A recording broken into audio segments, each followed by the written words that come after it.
sit.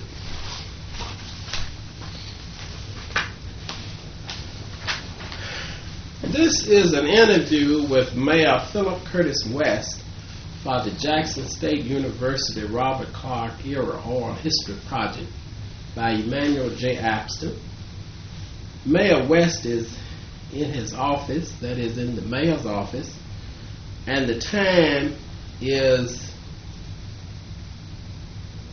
2:55 p.m. Good afternoon, Mayor West. Good afternoon. How are you doing today? Quite all right. I had a nice drive down. That's good. To Natchez. Yes. Early in life, did you prepare yourself for a career? No. You decided upon a career later on in life.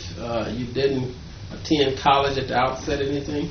Yeah, I attended college, but I didn't prepare myself for a career, at least the career I'm involved in now. Okay. Actually, after I graduated high school in 1964, I moved to Chicago for several months, and while in Chicago during the summer of 1964, a decision was made to return to Mississippi to become involved in equal rights, civil rights, whatever the case may be. Because at that particular time, of course, especially in Natchez, black people couldn't vote, couldn't hold office, and those kinds of things. So there was no way I could foresee that I would end up in this kind of an elected position or the other elected positions at the time. But I did know that I needed to make whatever contribution that I could to helping to better the situation in the city of Natchez and the state of Mississippi. So as a result of that decision, in 1964 there was a song written by Sam Cooke. Yes. I was born by the river in a little tent, just like that river, been running ever since. So that was part of my inspiration to leave Chicago to come back to Mississippi. And of course, after coming back to Mississippi, after that 3 or 4 month period, I attended Alcorn State. And prior to my going to Alcorn State, I was almost killed by the Ku Klux Klan and so forth and so on. And so those kinds of things occurred in my life at age 18 that inspired me to even more work in the community in the areas that have led me to this particular position. But there was no thought. My career dream was to be an attorney, baseball player, manager, that kind of thing. So for whatever reason, my path took me away from what I wanted to do into things that I thought I needed to do. At Alcorn State, what was your major? My major was biology, and when I attended Alcorn State, I guess you'd wonder why. I wanted to major in political science. They had no offerings in political science. I wanted to go into business administration. I went there in 1965. They had no offerings in business administration. So I was going into actually health and physical education, and a friend of mine taught me to go into the field of biology. That was the wrong decision. I see. And so I ended up actually can just put it on. Yes. Okay. All right. I'm sorry, but go ahead. But in any case, I went into a field that I hated when I was in high school. But in any case, my mind was still focused on, because Dr. King was killed in 1968. There were marches and various protest kinds of things that were happening at Alcorn State University between 1965 and 1968. I was an integral part of those kinds of things. So my mind was focused basically on a cause in the state, and as a result, and in the community in which I live, and as a result of those kinds of concerns, I became involved with the NAACP, so forth and so on, and one thing led to another. So that's why when you asked me, did I prepare myself for a career? Mm-hmm. No, I didn't prepare myself for a career, because those career paths were actually disregarded after certain things happened in my life that led me to this particular position. At Alcorn State, did you hold any elected positions, like in the student government or anything like that? No, I was not involved in student government. I was Dean of Pledges for the Omega Psi Phi fraternity. Okay. I also was co-captain of the baseball team my last year there. I was a walk-on baseball player, and I ended up being named co-captain by a Hall of Famer. As a matter of fact, his name was Bill Foster. He played in the old Negro League, and after he passed, I guess 18 years ago, 12 years ago, I read where they put him into the real Baseball Hall of Fame. Yeah. But I was co-captain for the baseball team. But I was not involved in student government, but I was involved in student activities. And of course, this was during the same time that many marches and things were taking place in the city of Natchez, which is only 35 miles away from Alcorn. Charles Evans had come into our area. I was down when Worley Jackson was bombed, when we had scheduled protest marches, when George Metcalf was bombed. I was down as a student to participate in that march, even though the march never took place because they had all of the highway patrolmen here and all of the National Guard here and so forth, and they called the march off. But my entire Alcorn State tenure was involved with, in terms of a mindset of mind, with the protest era, so to speak, and the seeking of justice era, including some of the conditions that existed at Alcorn State during that time. The highway patrolmen shot up in our dormitories when we had one protest march out at Alcorn. This is during the same time, same period when the students were killed at Jackson State. I don't think any of it ever hit the news or hit the newspaper even, because we were doing things out there, but we were in a kind of an isolated situation. But all of those things helped to shape my life and continue to shape my life as I moved back to Natchez. All right. So now, my pinpoint question is, what year did you graduate from Alcorn? I did not graduate. I left in 1968. Okay. When I was out of school, and I'm from a large family of 12 kids. Oh. Okay. I went to Alcorn on a student loan after I left Chicago. I did receive a scholarship after my first year playing baseball. The president, even though during that time they didn't have many scholarships for baseball players, President Boyd thought so well of me once he saw me play baseball that I told him I wasn't going to play the next year unless they gave me a scholarship, and so they did. He called me his little slugger. Okay, that's how he nicknamed me. But in any case, I got a scholarship. And so I did have a scholarship. But in 1968, I got a job at Armstrong Tire and Rubber Company during the course of the summer. I remained there because, still from a large family, you don't have a lot of financial support. Yes. They got among 12 kids and so forth. And I worked there for a year, and then I was drafted into the military in 1969. So I went to the military. I only stayed a little over, actually right at 3 months, because they discovered I had a medical disability. And I received a medical discharge. This was during the Vietnam era. This was also when I returned home. This was also during the year of the integration of the school district, reintegration of the school district in the city of Natchez. I had two sisters who attended South Natchez High School, which we had a North Natchez and a South Natchez, and they had this big meeting right after I'd gotten out of the service. And I got up at the meeting and spoke because when I returned home from the service, two of my sisters who were already going to the quote-unquote majority white high school because of freedom of choice, I think they brought that in order to implement, to offset the forced integration, told me that how they were called bad names and so forth and so on while they were out at the high school.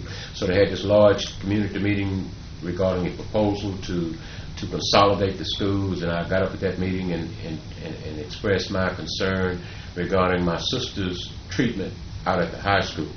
I was reemployed with Armstrong at the time. The next day, my brother, who worked at Armstrong also, received draft papers to be drafted into the military.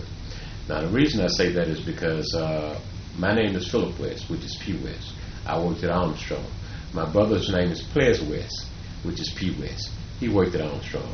So after I spoke out that night at this large meeting, and these black people were applauded because of things that I said, the next day an effort was made to get me out of the city of Natchez. But they got the wrong West. My brother Ples West had 6 or 7 children. So they couldn't. He just laughed at me. But the intent was really at me. So from there to serving as vice president of the NAACP in 1972, I served as president from 1974 to 1980 of the Natchez branch of the NAACP. I served as vice president of the state NAACP from 1978 to 1980, when Dr. Aaron Henry was the president. And of course, then I ran for office in 1979 and became a county supervisor in 1980. And I served in that position to 1997, when I was elected to be a member of the Mississippi House of Representatives in a special election, filling the seat vacated by Representative Barney Scobie. And then I was there until 2004, when I was elected mayor for the city of Natchez, and I resigned that position to be in this position. Wow, you've been moving fast. Yeah. You have been moving fast. Let me advance on to the question, do you recall when you first met Robert Clark of Holmes County? Yes, I met Robert when I was involved with the state NAACP. Okay, this was during the 70s. Okay, because I was serving as president of the Natchez branch, and again, during the late 70s, I was elected. I was there when Robert Walker was there, when Emmett Burns was the field director, and so forth, and all during that particular time. Obie Clark, all those people involved. Henry Kirsch, who I think had just come to the state of Mississippi, and he was involved in the things that he was involved in, and so forth. I believe Brother Tearsdale came along during that time to the state, or maybe shortly thereafter. So I met Robert during that particular time. Period in my working and involvement with the state NAACP. And so, do you have any personal experiences with Robert Clark that you could share at this time? Personal experiences. Not necessarily any personal experiences, to the extent that we only really got to be around each other a good deal when I was in the Mississippi legislature. Yes. Of course, he knew me and I knew him, as I said, going back to our NAACP days. And I remember reading about events that impacted him when he was elected to the House, I believe in 1968, somewhere in that neighborhood, and that kind of thing. And he remembered me because of my being very vocal on the state NAACP level. Of course. Yes. Because at that particular time I had an afro that would put, wrap around in the chain, and so everybody recognized me, and I had a loud voice. But in any case, I guess we began to work together when I was elected in 1997. He was one of the first persons who not only congratulated me, but also offered his assistance in trying to help guide me through the process, and so forth and so on. During the course of those 7 years, I think the last two of the last three or whatever, I served as chairman of the Mississippi Legislative Black Caucus, and of course, I worked with Robert and all the other members during that particular time. So I got to be a lot more aware of who Robert was and how he operated, and the kinds of things that he stood for, even though I had always imagined, because of the nature of my experiences, the kind of turmoil and the kind of heartache and headaches he probably had, especially when he was in the Mississippi House of Representatives alone. I've heard him tell us stories about how they could have his seat off so he would be by himself and that kind of thing. But by and large, he was very informed as to the legislative process, understood it very well due to his many years of experience and background and so forth. And I also found that he was a person who could adjust. A lot of times in life, we may be born in one era and then things begin to change, and sometimes we get stuck in the same kind of mindset that we're involved with. But he was not that kind of a person, and I admired that about him. But we worked together pretty well while I was a member of the House. All right. Now, and along this same line, do you know how it came to be that he became chairman of the Education Committee?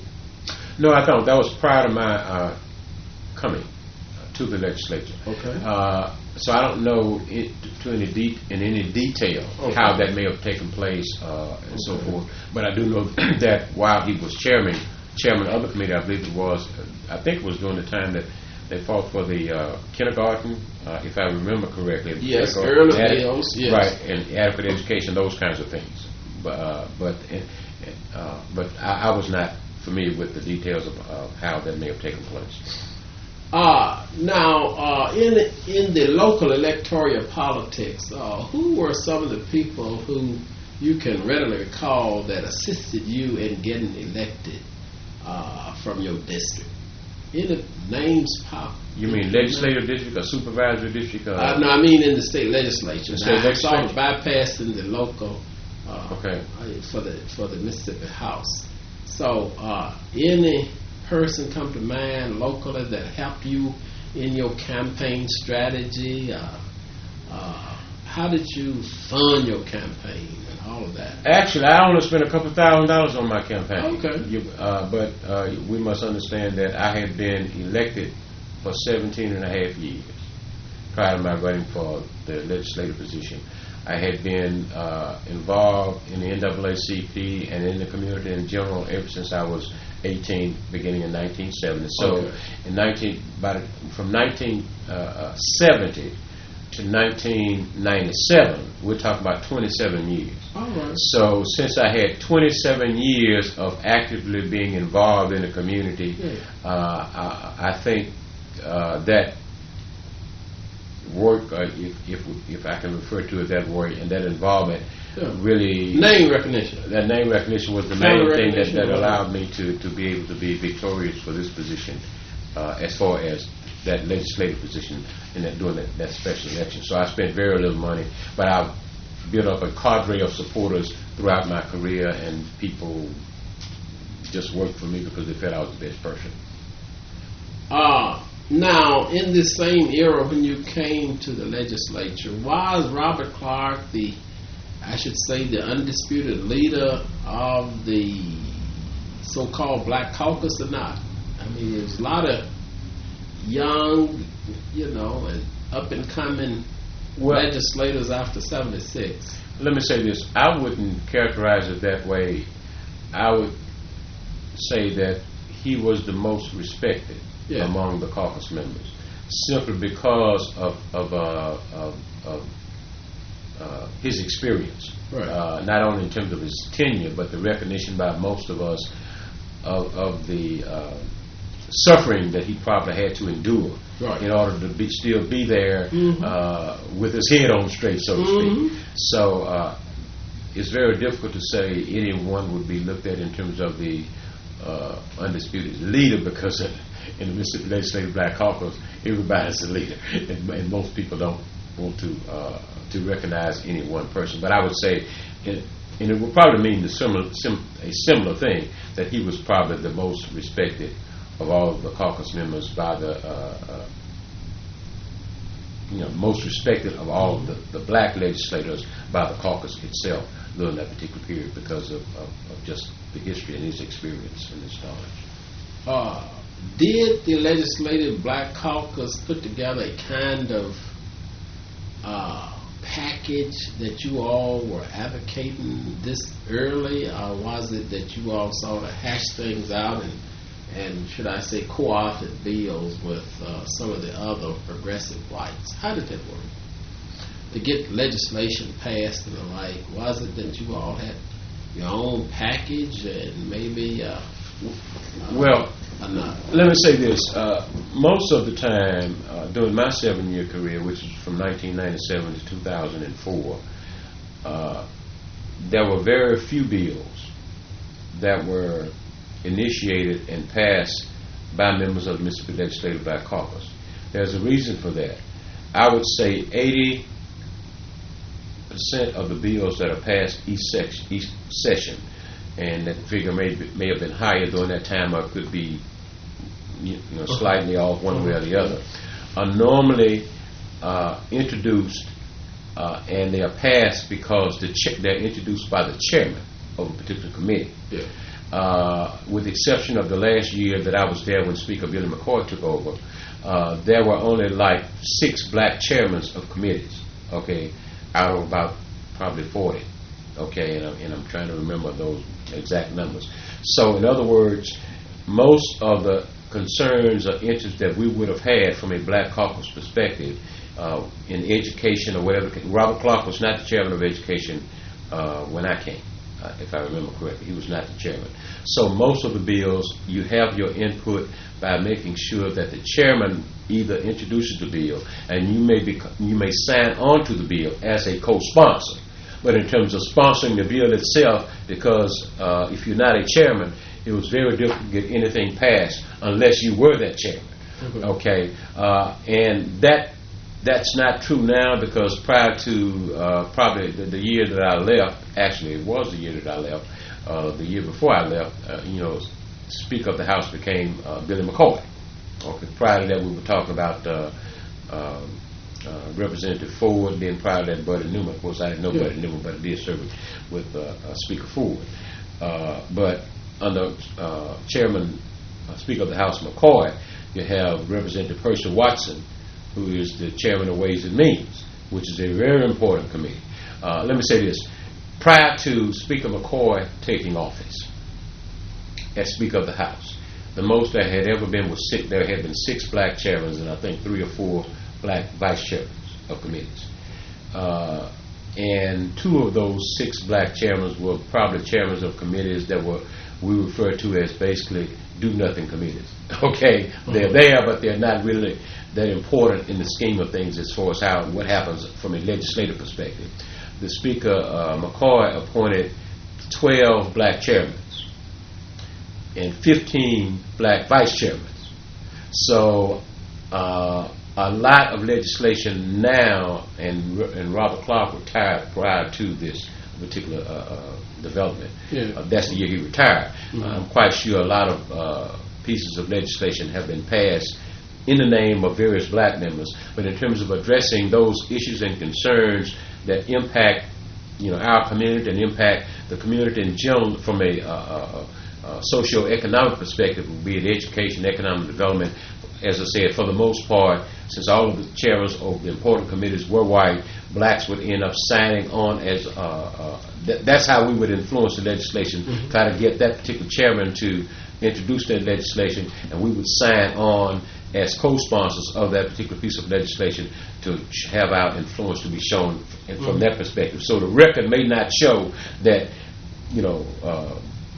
Robert Clark, and I'm just using him as an example, passed a lot of bills, but a lot of bills that were passed because of the influence of him and others who were in the caucus who may have encouraged that other white Democrat or white person who had the power to get it passed to introduce the legislation or be a sponsor of the legislation and allow others to co-sponsor.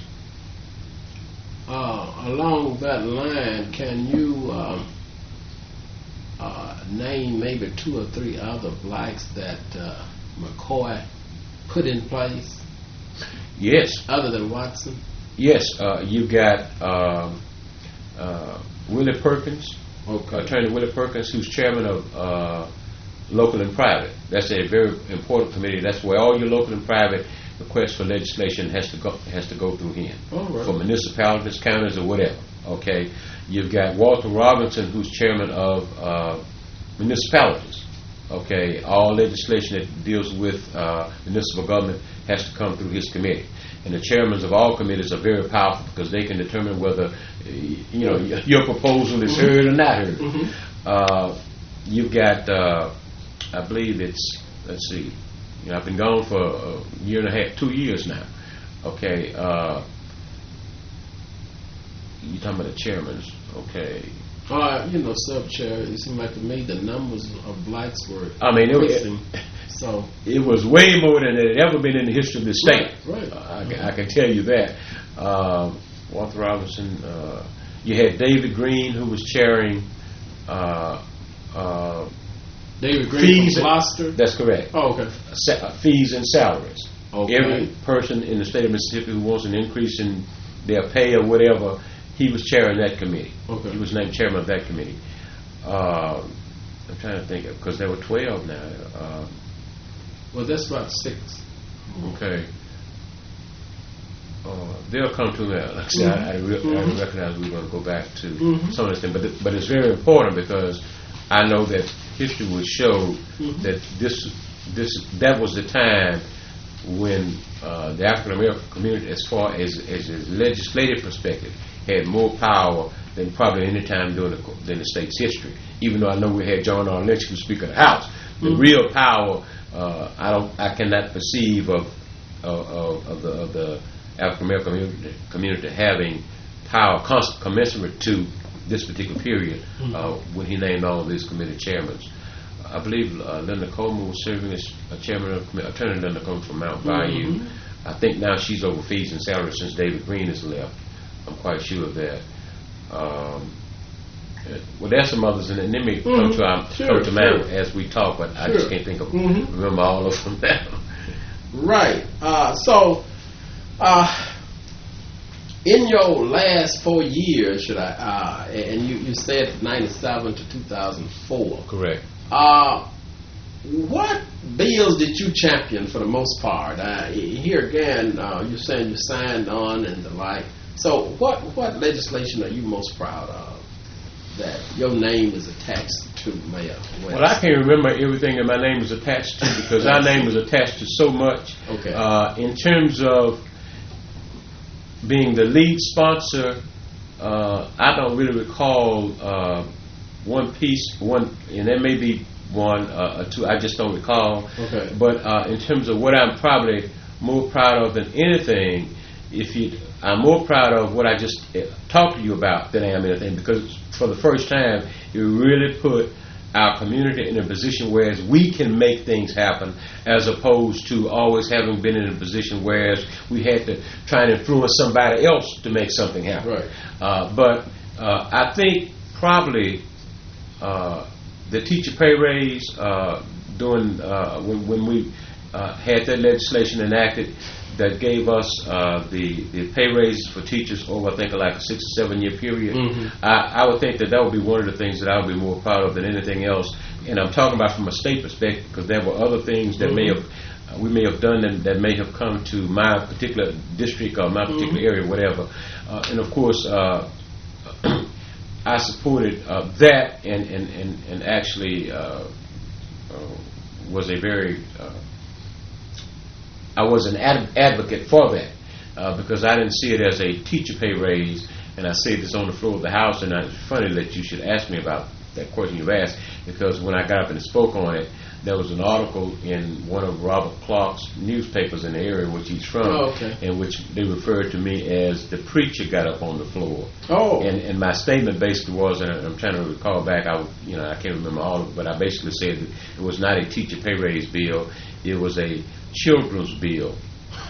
And that's what it was. It's a children's bill for the kids of the state in the future of the state of Mississippi, because how you pay your teachers is going to impact what kind of kids you have coming out of school and so forth and so on. And that's the way I turn it around and say we should be debating as to whether the teachers ought to receive the pay that's being proposed. The question is whether we're concerned about the children, and if we're concerned about the children, then we're going to pay the teachers in a better way. And so, but Robert Clark used to tease me about that, and I think he cut an article out and showed it to me where they referred to me as the preacher man, and he always told me that I couldn't come to the Delta because when I get up and talk, a lot of times I sound like a preacher.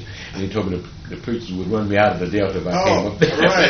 But I guess, and I'm quite sure there are some others, but that's the one that comes to mind, quickly. I'm so proud of the Nissan situation and what happened there and that development, because I think it has done and will continue to do a lot for the central part of the state and for the entire state of Mississippi and that kind of thing. But the teacher pay bill, I think, was kind of a marker for education, which I consider to be probably more as important, if not more important, than any other area for the future of this state. All right. You've established Robert Clark certainly as being one who was a strong advocate of education like yourself. Let me advance to higher education. Okay. While he's strongly identified with appropriations to support HBCUs? Yes. He was not, when I was there, he was not on Institution of Higher Learning. Representative Representative Young. He's the other chairman. Representative Charles Young. I served on that committee with him, and he's also chairman of that committee. But So Robert wasn't on the Institutions of Higher Learning committee, but still most of those the appropriation process for institutions of higher learning really didn't come through that committee. It came through the appropriations process. Right. And I think Robert was a major, I think he was a part of the appropriations committee. I was not on the appropriations committee, nor Ways and Means. So if you're on either one of those committees, you directly impact what happens with our institutions of higher learning. So he's always supported that, yes. And of course, you reminded me again of something that I was able to help do my first year in office, as a matter of fact. And they said you can't get anything passed. They told me before I went to the floor that you can't get anything passed when you're a freshman. Nobody will listen to you. Oh, sure. That's right. Yeah. Well, I got up and amended an institution of higher learning bill to allow for, I think it was $500,000 to be put to go to Alcorn State University to build a golf driving range and to light the baseball field. And it passed. Okay, so I proved them a little wrong my first year there. But yeah, in response to your question, Robert Clark has always been, he's always prioritized education both at the secondary level and the higher level. So no doubt about that. He's been a champion for that and has served that particular area very well. Even though he's always favored Jackson State. I tease him sometimes. Okay, now, this is another question I'm going to ask along that line. Would you say, is it your opinion that Dr. Walter Washington was more popular with the IHL or the College Board than President Peoples much earlier? Or would you say they were about equally popular with the College Board? Now, I'm sort of moving away from the state legislature. Certainly, they had to have a kind of support base because of these regional institutions, so to speak. Okay. So, what's your comment on that? Well, it's probably an unfair answer that I'm going to give you because I really don't have enough information to be able to say I know one or the other. But I would, if I were to make an educated guess based on just a little knowledge that I had of Dr. Washington and Dr. Peoples, I would think that probably Dr. Washington had a bit more influence. I knew him a lot better than I did Peoples, but I based it really on the history of Alcorn State with institutions of higher learning and the College Board versus Jackson State. That's true. That's what I'm saying. And I think that Dr. Boyd, Dr. Washington were probably considered in a more favorable light by the powers who were, from a legislative perspective or whatever the perspective, institutions of higher learning perspective, than other persons because of the history of where Alcorn was from. I really think that, and I'm not going to say that's good or bad, but that's the way that's how I would analyze it with just a little information on it and not having any real detailed information enough to be able to say. What is your comment regarding President Boykin at Mississippi Valley at that same period? Okay. Could you? I couldn't make an assessment on Dr. Borkins because Dr. Borkins was a teacher in Natchez at Sadie Thompson. I don't know if whether that's relevant. That's where I went to school, to Sadie Thompson. Oh, okay. Okay, and I knew him, but I don't know what kind of relationship he may have had with the State College Board. I think you kind of make a judgment to a certain extent from time to time on the person with the most influence normally gets the most. Yeah. Okay, and I would think Valley was probably lower on the totem pole as far as having the College Board than Alcorn or Jackson State. Jackson State, based on the fact that it's located in the capital, so naturally it's going to get some attention in Alcorn based on its history being the oldest land-grant institution, and it was organized in order to make sure that some blacks could go to school and not have to deal with the issue of blacks going to other institutions of higher learning in this state, be it Ole Miss or whatever the case may be, that kind of thing. Comment upon the legacy of Henry Curtsey in the legislature during the 80s. Now, here again, you're saying that you were already, to some degree, a leader in Adams County and elsewhere. Now, what is your comment on the legacy of Courtesy? You know, of course, he didn't serve with you, No. but the media, so to speak. From a media perspective? Yes.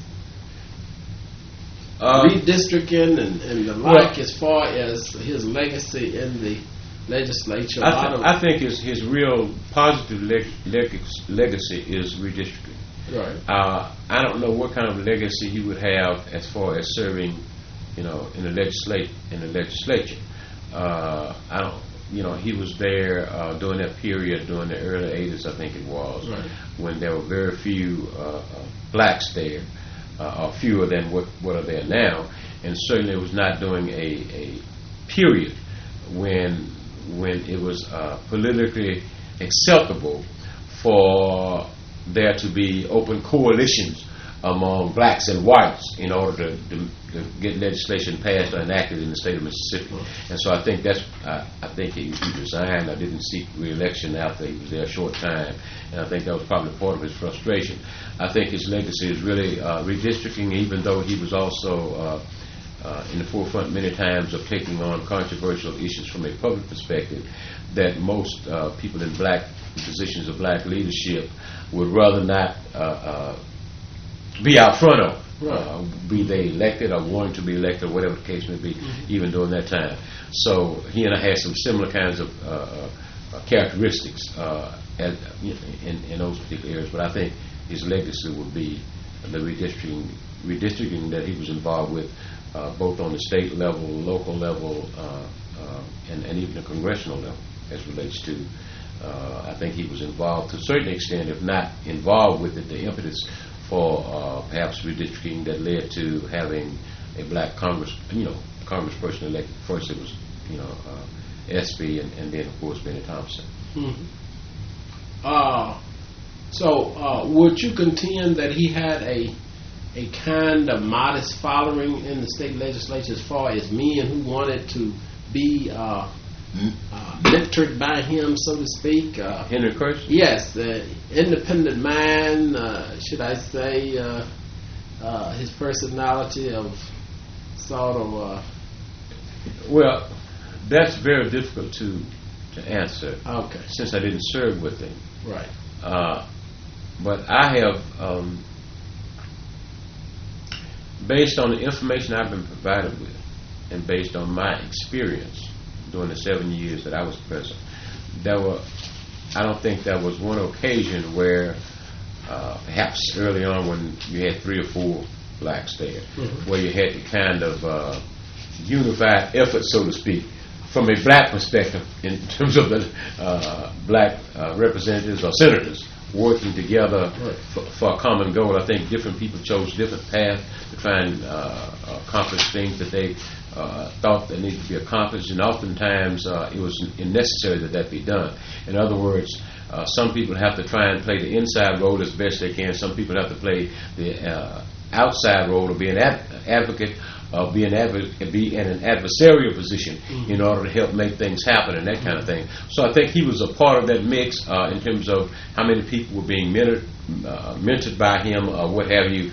I wouldn't be in a position to answer that. I'm quite sure there may have been some who were more looking at it from an advocacy position as opposed to a system position, being a part of the system itself and a part of the legislative process, whereas they thought they'd be able to get more things accomplished because of the sheer small number of blacks who were there during that particular time compared to the number of whites and the political climate during that time. Projecting ahead, Mayor West, do you envision any African Americans becoming Speaker Pro Tem of the Mississippi Legislature? Again, I think it's going to happen. Okay. The question is when. There was an opportunity for that to happen 2 years ago when the new speaker was elected. The politics of it wouldn't allow it to happen. So you're not talking about 2000. You're talking about 2004. That's correct. Oh, okay. All right. That's correct.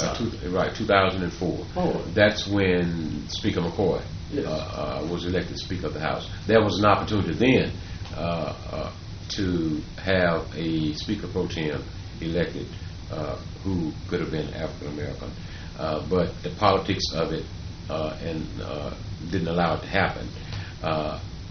But because of the nature of the key positions that were ascertained by so many other African Americans in terms of the 12, chairmen and 15 vice chairmen and so forth, and those kinds of things offset, having that position to a certain is what I'm saying. But I still think it's going to happen.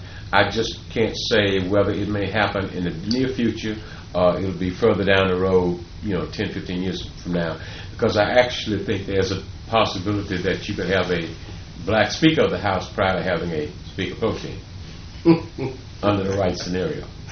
All right. Okay. All right. Well taken.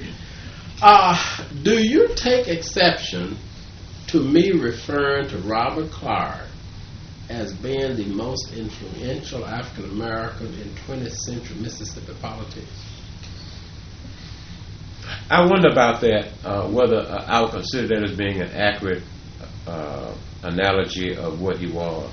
I don't, I haven't had the time to reflect back because, I just read it here.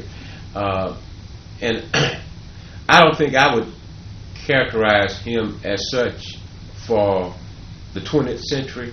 I really think when you look at a person like, even though Robert had the length and the time and so forth, and he was there, I really think having Aaron Henry would be a person who had a tremendous impact, even though it may not have been over a longer period of time. I don't think necessarily sometimes the level of your impact and influence is dictated because you may have been there the longest. I think it's what you may have caused to happen and influenced to happen during a particular critical period that would determine who was the most influential. Example, Martin Luther King was only addressing civil rights, from when was the March on Washington? 65? 63. Mm-hmm. And he was killed in 68. Mm-hmm. Okay, but he had the most influence of anybody, in my opinion, during the 20th century in the United States of America, let alone perhaps even the world, because what he did in America also impacts the world. Mm-hmm. So I wouldn't characterize him as that, and that's not a put down or a negative. I wouldn't. But I do believe he is one of those persons who have had as much of an impact over this period of time as any other person, as most other persons who've impacted at least the state of Mississippi.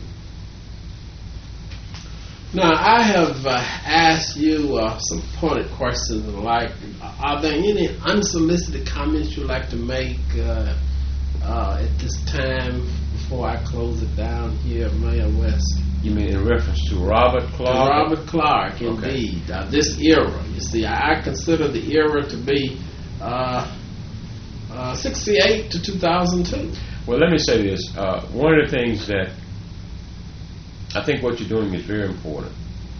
It's important for a number of reasons, and Robert Clark is probably the best representative of that in terms of his tenure from 68 to this particular period.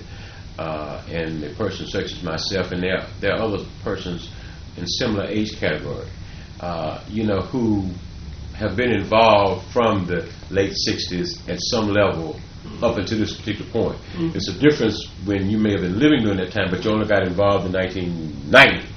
So you don't have the same understanding or appreciation of how far we've come. Mm-hmm.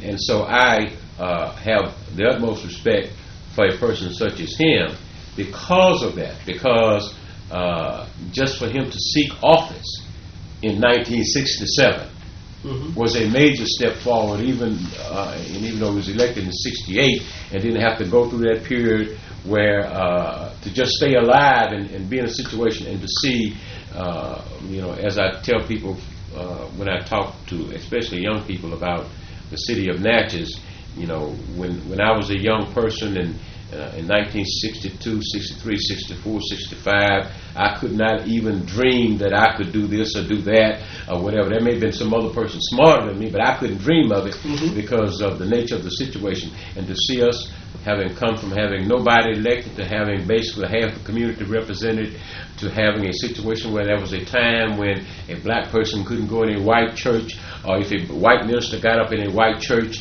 in the state of Mississippi, in the city of Natchez, and probably in Robert Clark's era too, and said something that was halfway fair about being fair to people, he would be run out of town. Then maybe 10 years ago he wouldn't have been run out of town, he would have just been run out of the pulpit.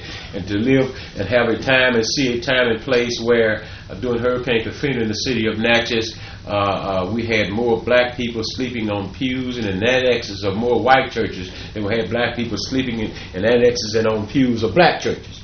And to have a situation where, I have become mayor, and even prior to becoming mayor, to have a situation where I go to a white church and they say they don't allow people to talk, and I didn't ask to talk, and the minister gets up with a congregation of 150 people, even though it was a 7-day Adventist or whatever the case may be, and just to recognize me as a legislator when I was running for office, and then say, no, I'm not going to just recognize him, I'm going to go back here and allow him this, give a few remarks. Right. And then to say, and I want all of the church to get on your knees and we're going to pray for him.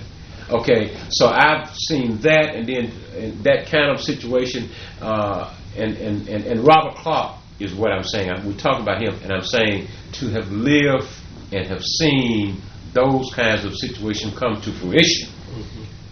Even though there may not be, everything is not pure and everything is not right, and we know there are many challenges and many obstacles to overcome, but to have come from that period when you couldn't vote, and if you went in the wrong area, you could come up missing, and to go from a period when in 1965 myself and my father could have been killed because we were being chased by the Klansmen, to a situation now, and I thought about this other, I said, now I was running from the Klan, now the Klan is running from me. That's and maybe that's not a good way of describing it, but the irony of having that kind of an experience is something to behold, and it's just a blessing, because I could never have thought that I could live to see this day. I just could never have thought that I could live to see this. And I'm quite sure Robert Clark would have probably thought similar kinds of things back in the 60s when we were growing up. Even though he was from a more majority black area than I, but black people had no rights.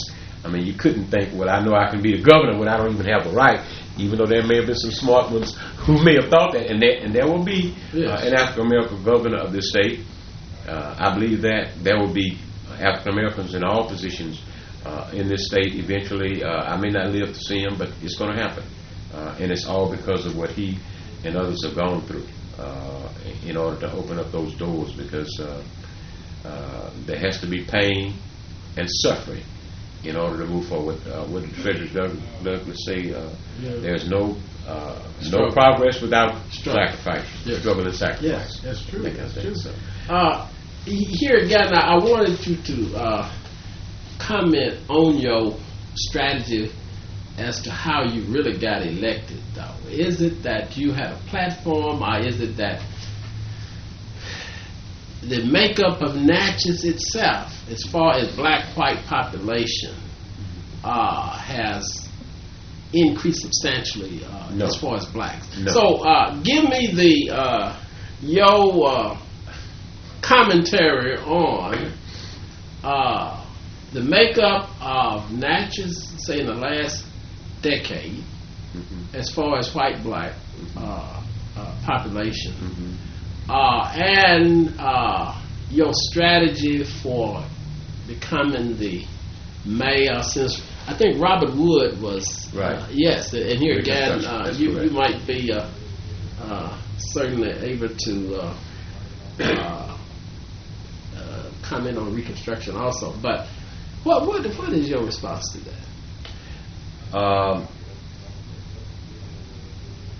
the makeup of Natchez is the way I describe it is a town of 50-50. Really? 50% black, 50% white. Right. It fluctuates. You know, the 2000 census, I think, said it was like 55% black, 45% white.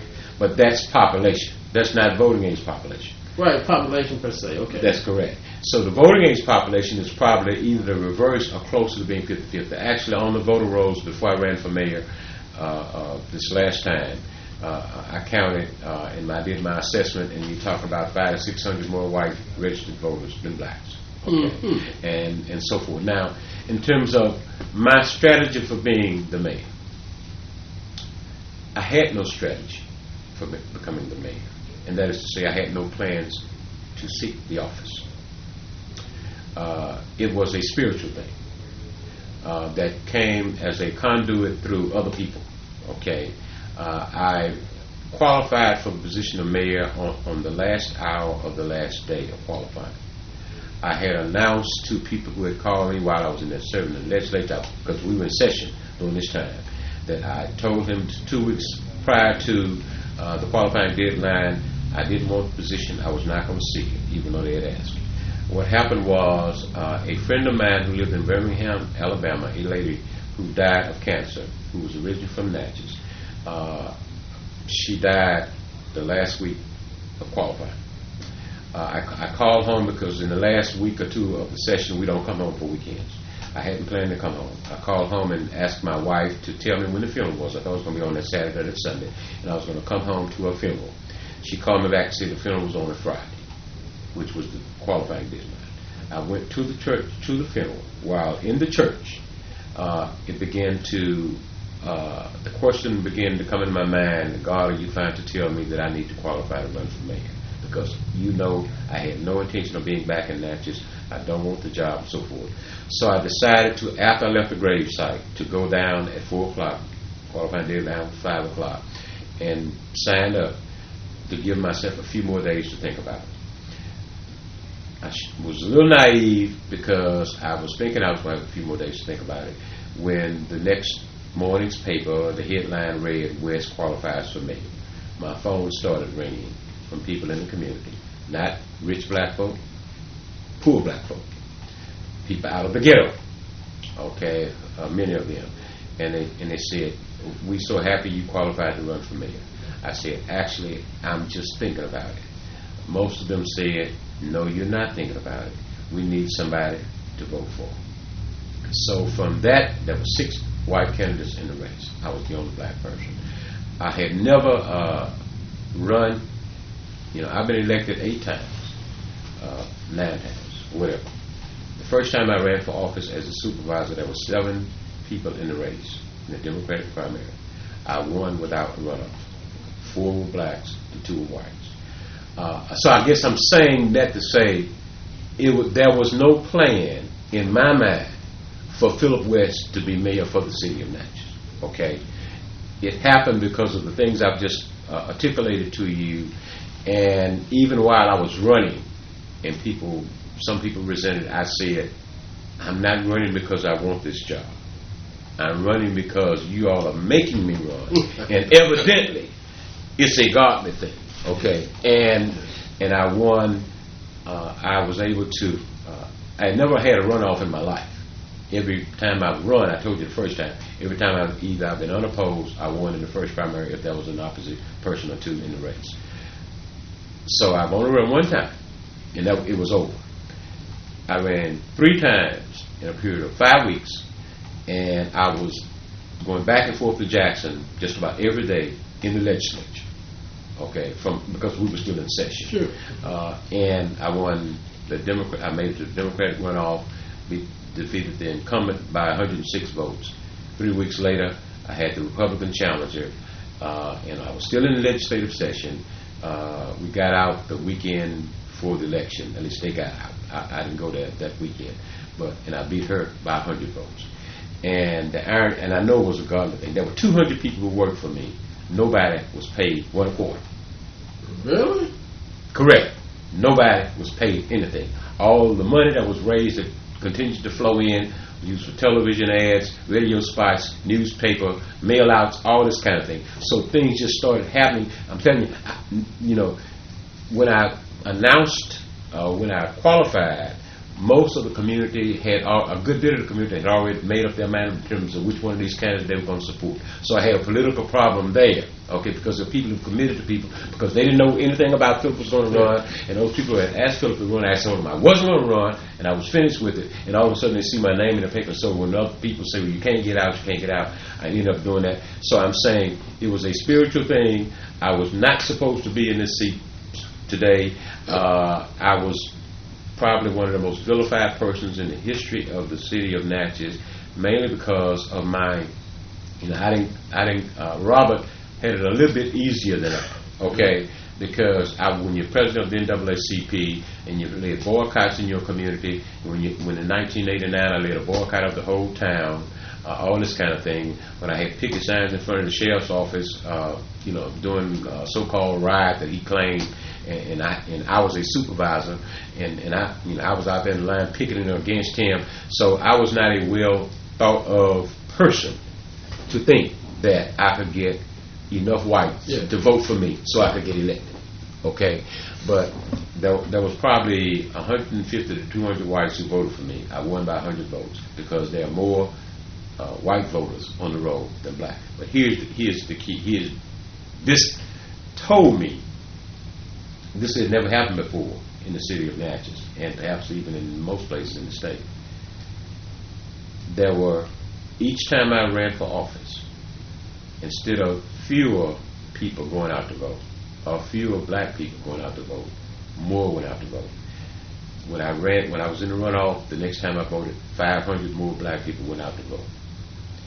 The third time, 600 more black people went out to vote. So if you can get the same number you got the first time, and increase it by over 1,000 the next two times in your own community, that's not a normal kind of thing that happens in the state of Mississippi. Normally, they go out in big numbers the first time and go down the second time or the third time. Well, that didn't happen. So I don't know if that answers your question, but there was no plan for me to be the mayor. I didn't have this strategy years ago that if I do this and if I do that, then maybe I could become mayor, which I described the situation. I say it's simply a minor miracle, because normally the person who would have become mayor for the city of Natchez would not have had the political history and the political baggage that I have carried, throughout my career to be in this position. And so I think it's more of a spiritual thing I know it's more of a spiritual thing than a Phillip West thing. A million thanks, Mayor West, for sharing these reflections with me at this time. I appreciate the opportunity, and again, hats off to Brother Robert Clark and all those persons who lived doing his legacy, because we know from whence we've come, we know where we are, and now because of those two things, we know where we need to go. Thank you very much.